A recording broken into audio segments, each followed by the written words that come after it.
Le ministre de l'Énergie et de l'Hydraulique était en visite sur certains sites de production d'électricité de l'énergie du Mali. Il s'agit en l'occurrence de la centrale thermique de Balengue, celle de Sirakoro-Meguetana et du barrage hydroélectrique de Selengue. Sur les sites en question, les travaux de révision des groupes sont en cours en vue de prévenir d'éventuelles coupures d'électricité, nous dit Bourama Traoré. Première étape de la visite ministérielle, la centrale thermique de Balengue. C'est le plus grand site de production d'électricité de Bamako avec une capacité de 45 MW. Ici, on s'active à réviser les différents groupes avant le début de la saison chaude. Une période au cours de laquelle la demande en électricité est forte. À la centrale de Balengue, ce qui retient plus d'attention, c'est le nouveau laboratoire. Unique en Afrique de l'Ouest et doté de matériel de dernière génération, ce laboratoire permet d'analyser la composition et la qualité du combustible. À la date d'aujourd'hui, on a un certain nombre de groupes en pendant la puissance totale avoisine plus de 25% de la puissance totale du parc. C'est des groupes qui sont à l'arrêt pour des révisions générales ou des réhabilitations.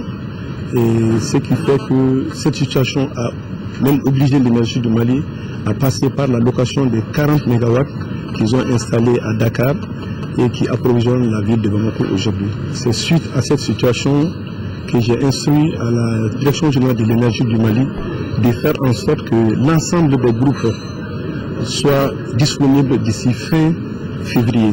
Après le site de Balengue, le ministre Keita s'est rendu à la centrale thermique de Sirakoro-Meguetana, deuxième étape de la visite. Ici également, les travaux de révision des groupes se poursuivent normalement.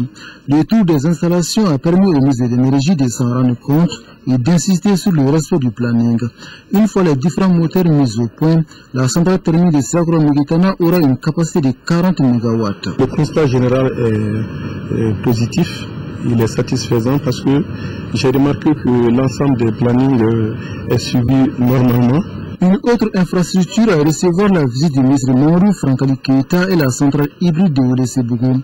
Un examen reçu en matière de production d'électricité que le gouvernement entend étendre sur d'autres localités du pays. La partie solaire approvisionne la ville dans la journée jusqu'à 16h, 17h en fonction de l'ensoleillement et le thermique reprend le soir, ce qui nous permet de réduire sensiblement le coût de production et nous sommes en train d'aller vers cette nouvelle technologie que nous sommes en train de doubler dans des villes comme Banka, Sokoro, Nara, Djema. Dernière étape de la visite ministérielle, le barrage hydroélectrique de Selengue. Sur ce site, le ministre Keita a constaté également le démarrage des travaux de révision décennale des 4 groupes qui alimentent le barrage.